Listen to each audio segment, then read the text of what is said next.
สวัสดีครับพบกับผมค้อนกรันธรรมวงศ์เช่นเคยนะครับที่นี่เกม Audio Hack นะครับยังไงก็ฝากกดไลค์ Subscribe แล้วก็กดกระดิ่งด้วยนะครับเพื่อที่จะไม่พลาดข่าวสารนะครับจากทางเรานะฮะสำหรับวันนี้ครับผมจะพาไปดูวิธีการออกแบบเสียงนะครับสำหรับ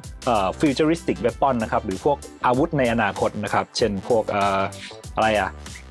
pulse wave นะครับ pulse energy นะครับหรือว่าเลเซอร์อะไรอย่างนี้นะครับก็ง่ายๆครับเดี๋ยววันนี้เราจะแบ่งเป็น2ส่วนนะฮะมีส่วนแรกก็คือเราจะไปบันทึกเสียงนะครับพวกเสียงFoley ต่างๆนะครับแล้วก็ส่วนที่2ก็จะเป็นการออกแบบเสียงโดยใช้ synthesizer นะครับแล้วก็เราจะนำเอา2ส่วนนี้นะครับมาผสมกันนะครับแล้วก็ออกแบบเป็นเสียงfuturistic weapon นะครับผมเดี๋ยวจะเป็นยังไงตามไปดูเลยครับ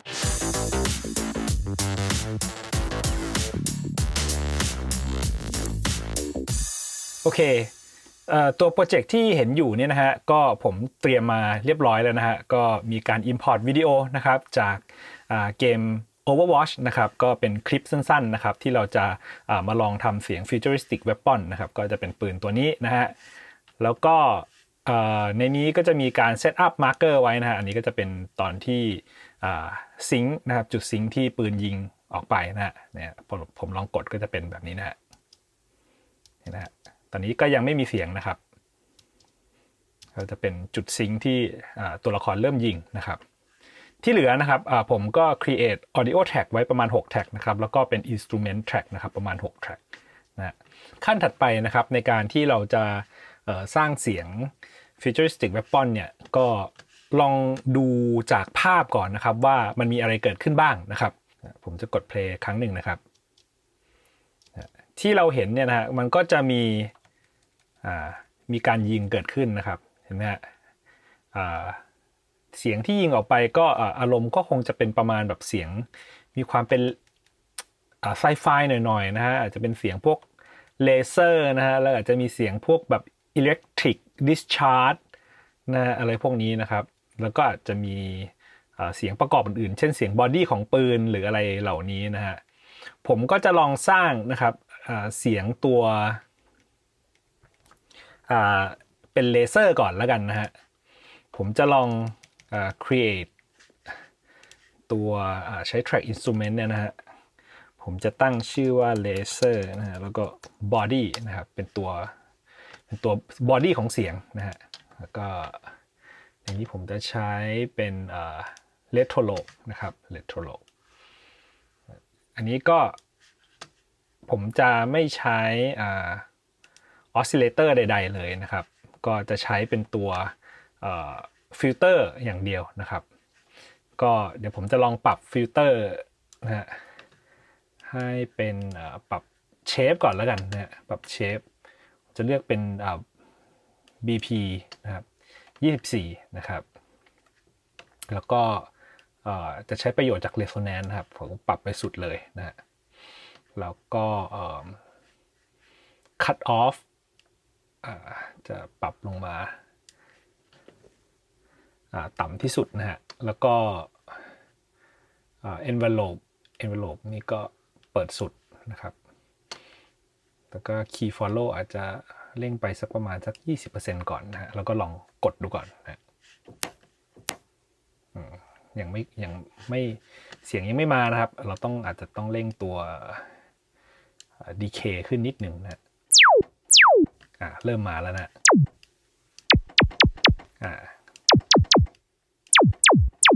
ปรับซัสเทนนิดนึงฮะให้มันดูเป็นเรียกว่าอะไรเดี๋ยวลดเสียงนิดนึงโอเคนะก็ ส่วนนี้นะฮะเราก็จะrelease ไม่มีผลนะฮะจะมีผลที่ซัสเทนนะ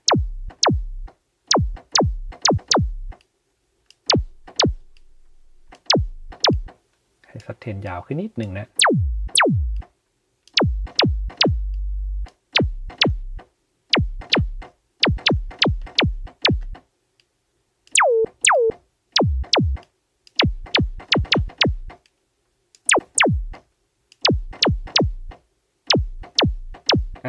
ประมาณนี้นะฮะแล้วก็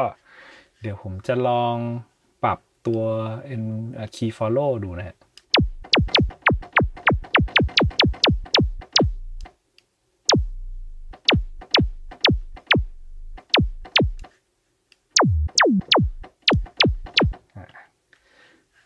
ก็จะเพิ่ม distortion ให้มันสักนิดนึงนะฮะผมลองเพิ่ม distortion ดู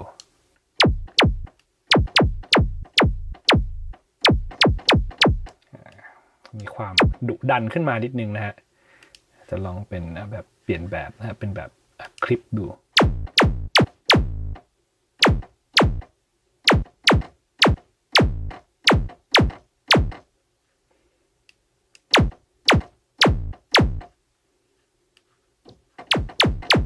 ผมจะลองปรับตัวamplify ดูก่อนนะ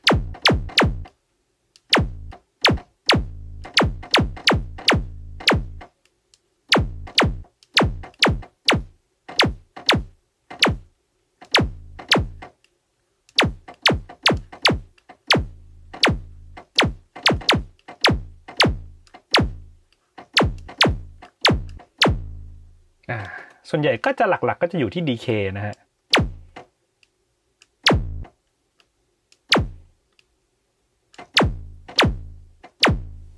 มีหางเสียงนิดนึงนะฮะลองเปลี่ยนเป็น bit rate ดูนะฮะมีความใช้ได้นะเปลี่ยนเป็นเรทอันนี้ก็จะให้ออกแนวเมทัลหน่อยๆนะฮะส่วนตัวผมชอบ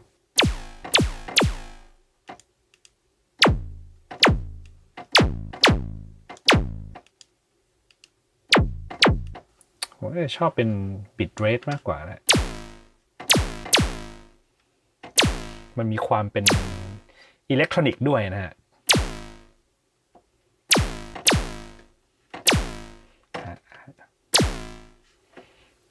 แล้วก็จะเร่งเสียงขึ้นมานิดนึงนะ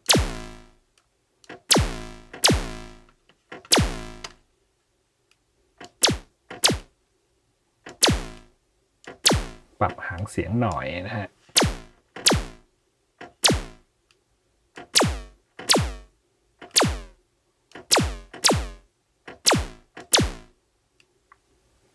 ปรับ cut off นิดนึง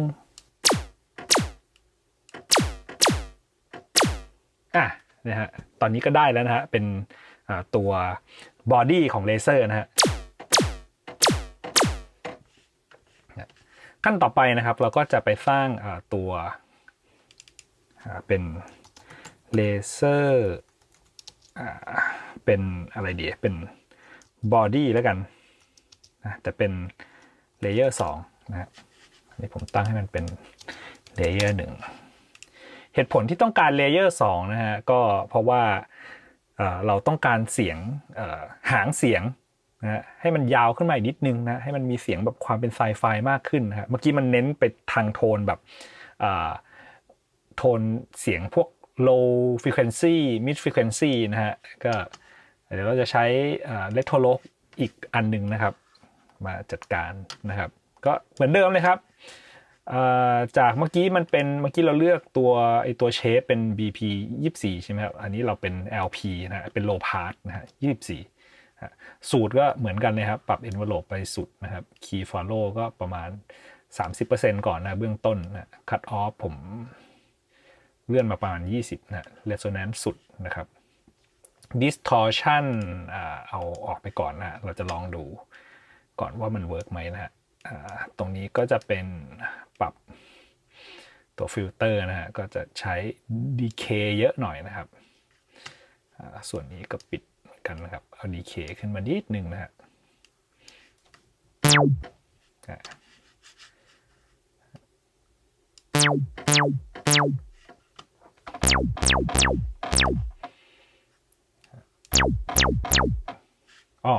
โทษทีฮะมันติดออสซิเลเตอร์อยู่นะก็จะเอาออสซิเลเตอร์ออกก่อนนะครับเราก็จะเริ่มได้เสียงที่มันคล้ายๆกับไอตัวแรกมาแล้ว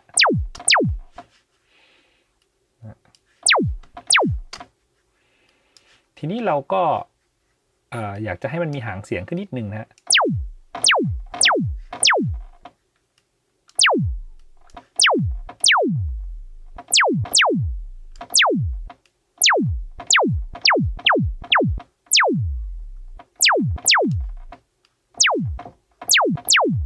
พวกปุ่มพวกนี้ก็ลองปรับไปเรื่อยๆนะมันก็จะ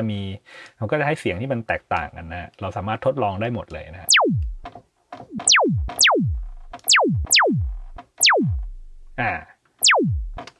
โอเคผมได้ประมาณนี้แต่ว่าผมไม่อยากได้เสี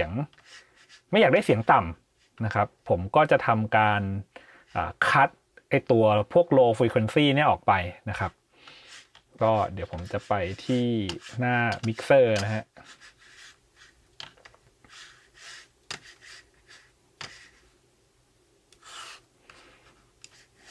ปิดอันนี้ไปก่อนนะครับหน้า mixer โอเคเยอะแยะไปหมดนะฮะมันเป็นโปรเจกต์เก่าเดี๋ยวผมปิดไอ้พวกนี้ไปก่อนนะไม่ต้องเห็นนะฮะจะได้ดูง่ายๆนะครับก็เมื่อกี้เราเลือกอยู่ที่ track laser body 2นะผมก็จะกลับมาที่หน้า mix นะแล้วก็ไม่เอาเสียงต่ำครับเราก็จะไปที่ EQ ตรงนี้นะแล้วก็ทำการคัดโลคัดไปเลยนะคัดจาก 1K แล้วกัน500เป็นไงโอเค200นี่น่าจะใช้ได้อยู่เหมือนกันนะฮะก็เราจะทำการอัดนะฮะเดี๋ยวผมเลือก Laser Body 1ก่อน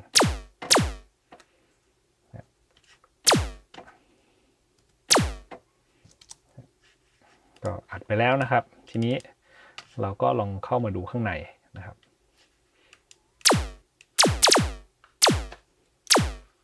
เราลองเลื่อนดูเลื่อนตัวนี้ดูปึ๊บมันยิงตรงนี้ปึ๊บนะแล้วก็ลองดูว่ามันซิงค์ไหมนะฮะ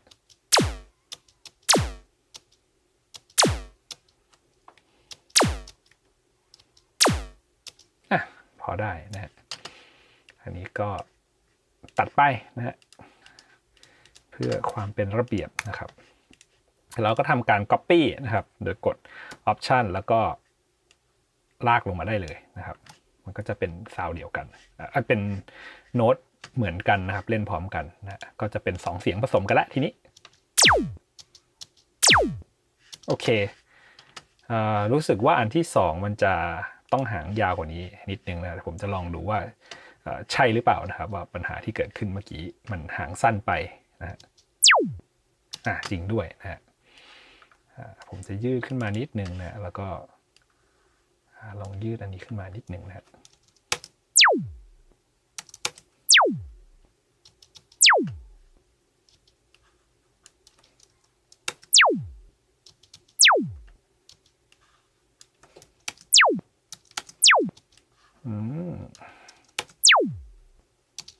โอเคเหมือนจะมีจุดบ้างเล็กน้อยนะผมจะลองมาปรับที่ตัวนี้ดูนะฮะโอเคหายไปแล้วนะฮะลดฟัดเทนลงนะฮะโอเคแล้วก็ลองเพลย์2อันพร้อมกันครับ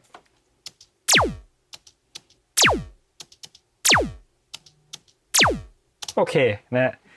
นี่ก็เราได้ตัวบอดี้มาแล้วนะครับ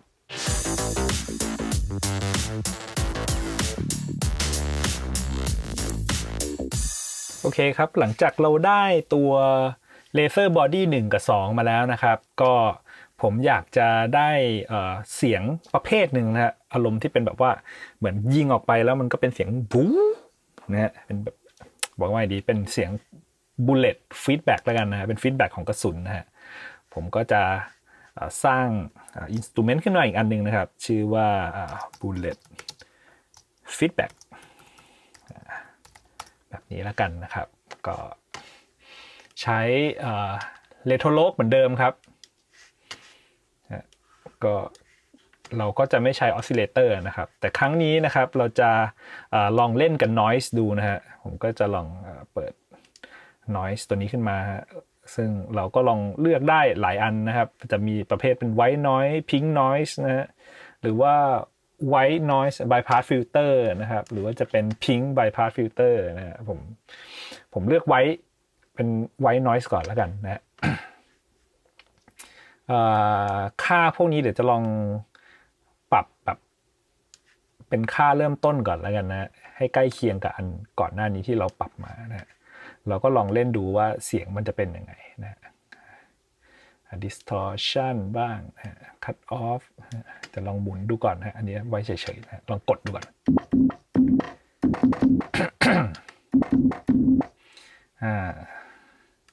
ยังไม่ค่อยเป็นที่พอใจนะจะลองปรับเชฟของเสียงหน่อยนะ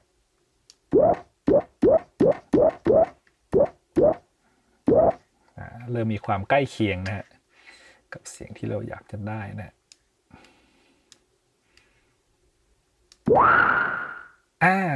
ประมาณนี้เลยนะฮะ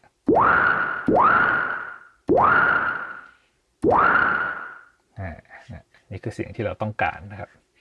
ก็ลองเขียนอันนี้ขึ้นมานะครับแล้วก็คลิกเข้าไปข้างในผมจะลองเอาอันอื่นเข้าไปด้วยนะฮะแล้วก็ลองคลิกดูนะผิดอันแล้วก็ไปที่ bullet feedback นะฮะสั้นๆอย่างนี้นะฮะ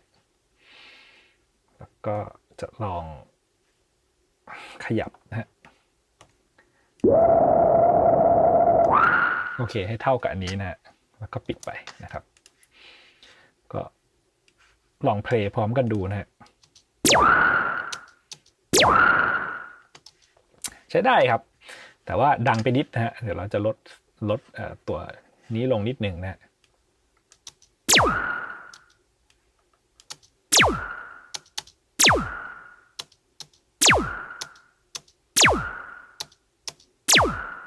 โอเค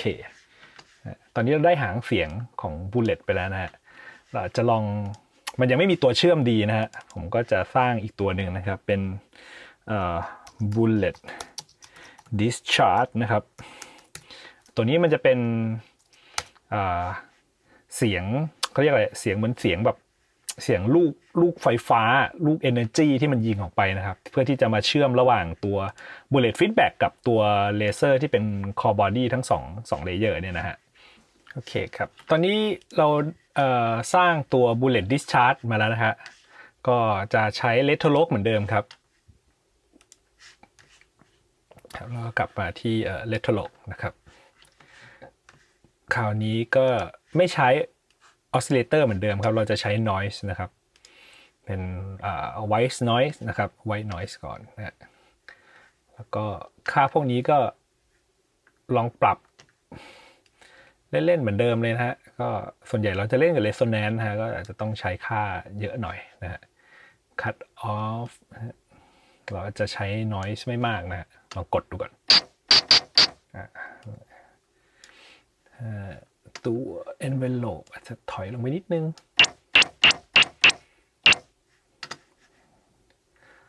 แล้วก็ตัวนี้อาจจะต้องให้มีหางเสียงนิดนึงนะนะนี่เราเริ่มได้เดี๋ยวผมจะเบาเสียงอันนี้ลงนิดนึง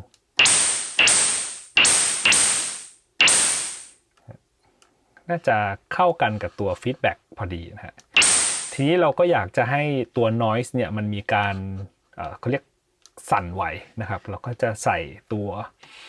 LFO นะครับเข้ามาควบคุม noise นะครับผมจะใช้ LFO 1นะครับเลือก source นะครับแล้วก็เลือก modifier เป็น noise นะครับแล้วก็ให้มันมา control ตัว cut off ตัวนี้นะฮะก็เลือก cut off นะครับfrequency ก็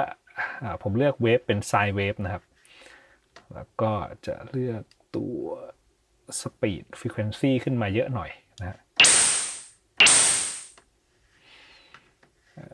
โอเค offset ปรับ offset นิดนึงนะครับ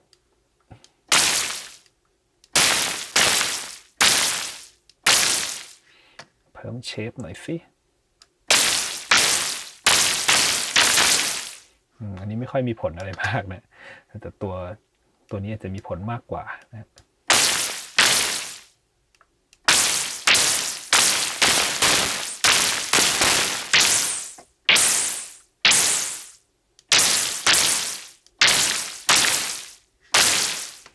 โอเค มี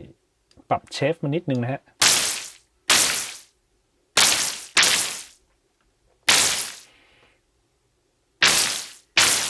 แล้วก็ลอง distort เพิ่ม distortion นิดหน่อย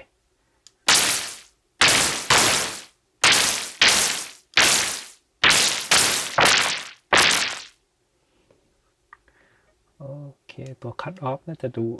ปรับแล้วดูมีอะไรขึ้นมาแตกต่างนิดนึงนะฮะ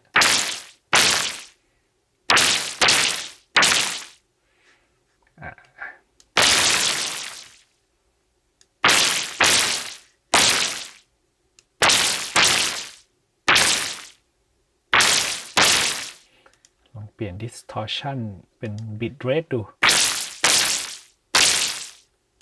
คลิปเป็น tube จุด tube น่าจะดูเหมาะกว่านิดหนึ่งนะฮะก็เดี๋ยวเราจะลองเขียน copy ตัวนี้แล้วกันเอาลงมานะฮะอันนี้ก็ตั้งชื่อเป็น bullet discharge นะครับลองดูซิว่ามันจะเวิร์กไหมนะจะเพลย์พร้อมกัน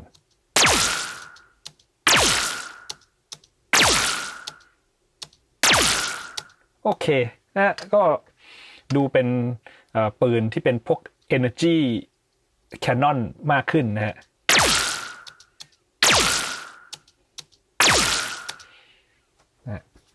อันนี้ก็ผมว่าพาร์ทที่เป็น Synthesizer เนี่ยหรือเป็นเสียงประเภท Synthesizer เนี่ยน่าจะโอเคแล้วนะฮะก็พาร์ทต่อไปเราจะไปดูในเรื่องของตัวบอดี้ปืนนะครับกับเสียงที่เป็นพวกแบบเรียลลิสติกมากขึ้นนะครับก็จะไปดูในเรื่องของ Audio กันนะครับ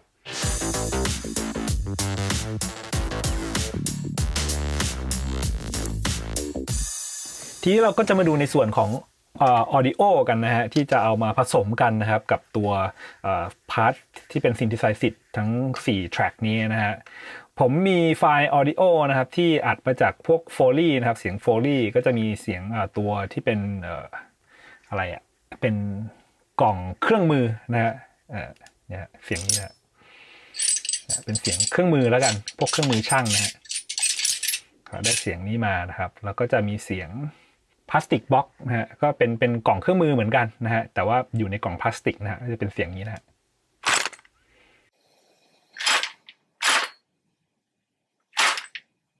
นอกนั้นก็จะมีเสียงพวกแบบว่า electrical discharge นะครับแล้วก็พวก metal bar drop อะไรอย่างเงี้ยนะ electrical discharge นะแล้วก็มีเสียงฉีกกระดาษ แต่เดี๋ยวลองผมอัดมาคร่าวๆนะฮะก็เดี๋ยวมาลองดูว่าจะทำอะไรกับมันได้นะครับขั้นแรกนะครับเราก็ลองดูตัวปืนก่อนแล้วกันนะฮะเนี่ยตอนที่ปืนมันขยับนะฮะขยับไงดีเนี่ยปืนมันจะหมุนแล้วก็มันจะมีการถอยมานิดนึงใช่ไหมโอเคตรงนี้ผมจะใส่เป็นอะไรดี Canon Body Move นะครับ01นะครับแล้วก็จะ Canon Body Move นะฮะ02นะครับ2อันนี้ผมจะใช้ตัวเสียงเครื่องมือนะฮะมาใส่เพิ่มนะฮะแล้วก็ตัวเสียงกล่องเครื่องมือนะอันนี้มาลองดูนะครับก็จะลองเลื่อนดูนะให้มันตรงกับจังหวะที่มันยิงนะเดี๋ยวโซโล่แท็กนี้ก่อนนะช้าไปเลื่อนไปนิดนึง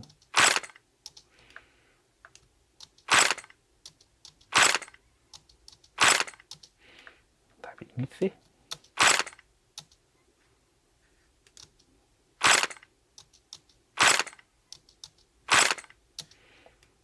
มาข้างหน้านิดนึงก็จะพอได้นะฮะก็ตัวบอดี้1นะฮะตัวที่เป็นเสียงออกเป็นเหล็กหน่อยนะฮะ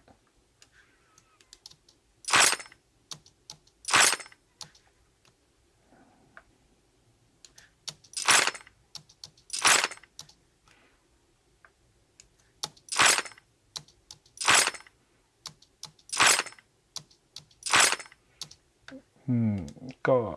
ดูจะไปด้วยกันได้นะฮะเดี๋ยวเราจะลองเพลย์ทั้งหมดพร้อมกันดูนะฮะ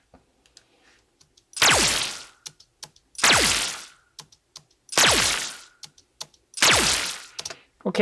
นะก็ผมคิดว่าน่าจะไปด้วยกันได้ค่อนข้างสวยนะฮะ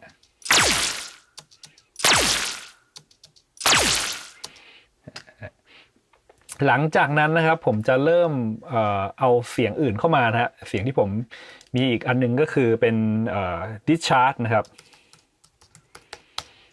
เสียง discharge เนี่ยก็เอา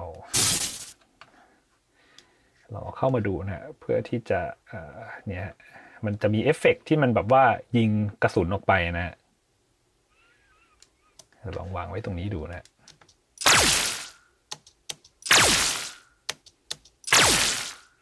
โหใช้ได้เลยนะดูมีความเป็น energy ขึ้นมา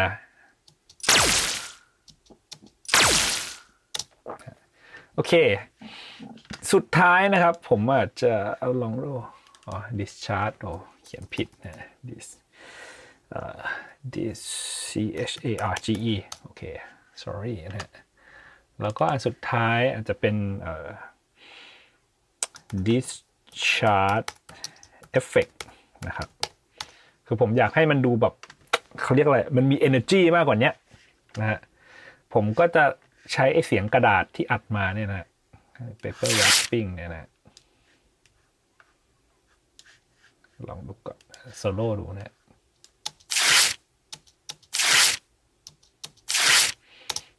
มันยังจะไม่ค่อยได้นะโอเคทีนี้นะเราก็จะลองใส่เอฟเฟกต์ให้มันนะ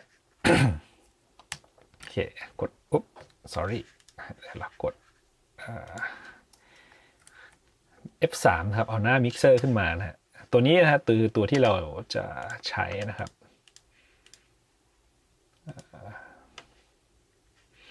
ผมจะลอง insert อะไรดูเป็นพวก modulation แล้วกันลองเป็น chopper นะฮะ chopper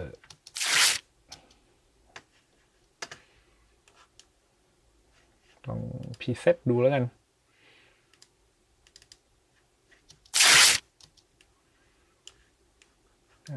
ขอเป็นเชฟแบบนี้นะ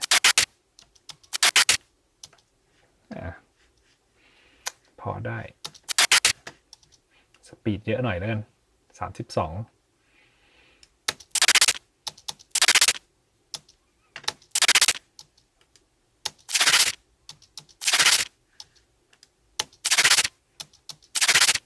เราก็ลองเปลี่ยนเชฟไปเรื่อยนะฮะ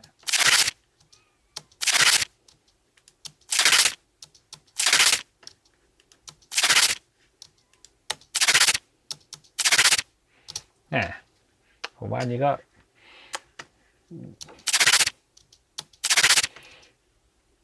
เริ่มมีความเรียกอะไรไซไฟเพิ่มเข้ามาแล้วนะฮะโอเคนะฮะ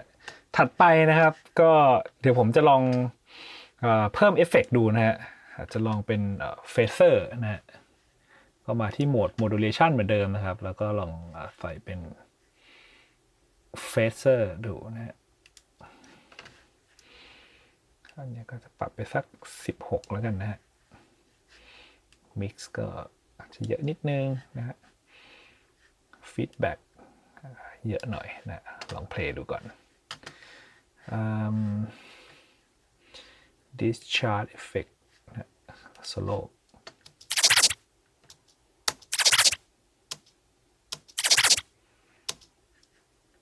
bypass ดูนะฮะ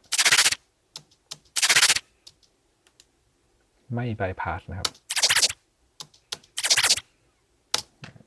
มันก็พอได้นะครับเดี๋ยวเราลองใส่ตัวดีเลย์เข้าไปอีกนิดนึงนะฮะผมจะเลือกเป็นอะไรดีเป็นพิงพองดีเลย์ดีไหมผมเลือกเป็นพิงพองดีเลย์ก่อนแล้วกันนะครับจะลองฟังดูว่ามันใช้ได้ไหมนะฮะ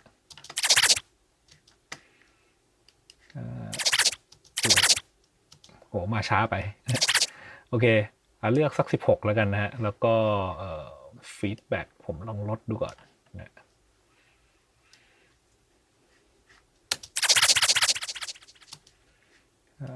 ลดมิกนะโอเคยังเยอะไปนะฮะผมลดฟีดแบ็กแล้วกันเพิ่มเป็น32ดีเพิ่มมิกหน่อย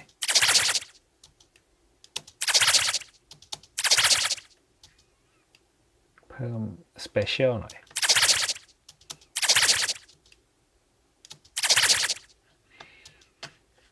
ลองฟังดูกับเสียงอื่นๆนะฮะ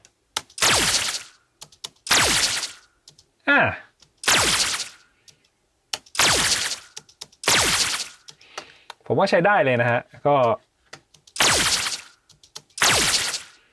อัตราส่วนผสมน่าจะพอดีแล้วนะฮะโอเคเลเวลสูงไปนิดนึงนะเลเวลรวมเดี๋ยวจะลดลงนิดนึงนะ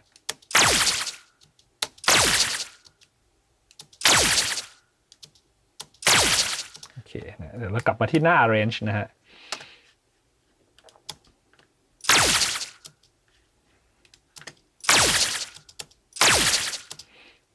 โอเคนะตอนนี้เราก็ได้เสียงfuturistic weapon แล้วนะฮะเราก็สามารถที่จะselect เสียงเหล่านี้นะฮะแล้วก็ทำการ export ได้นะฮะตั้งชื่อว่า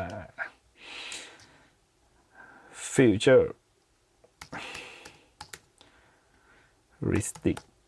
นะกันนะครับไฟล์นะครับปกติก็จะใช้เป็น16บิตนะครับ 44K นะสำหรับเกมทั่วไปนะครับก็สั่ง Export นะครับ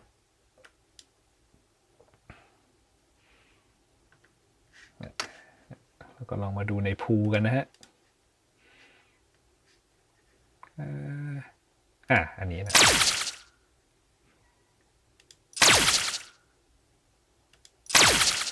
เราจะเห็นว่ามันมีหัวเสียงนิดนึงนะครับอันนี้ไม่จำเป็นนะครับเพราะว่าเวลาที่มันซิงโครไนซ์กับตัวเกมนะครับก็คือถ้าเราดูจากเฟรมเนี่ยคือเห็นไหมฮะไอตัวปืนมันเริ่มขยับนั่นหมายความว่าuser กดยิงไปแล้วนะฮะเพราะฉะนั้นมันเริ่มซิงจากตรงนี้ฮะส่วนตอนที่กระสุนออกมันก็จะเป็นอีกจุดหนึ่งนะฮะเพราะฉะนั้นมีพื้นที่ว่างตรงข้างหน้าไฟล์เนี่ยถือว่าปกตินะครับเพราะว่ามันตรงกับจุดสิงพอดีนะครับก็จบแล้วครับสำหรับการดีไซน์เสียงสำหรับfuturistic weapon นะครับก็เดี๋ยวพบกัน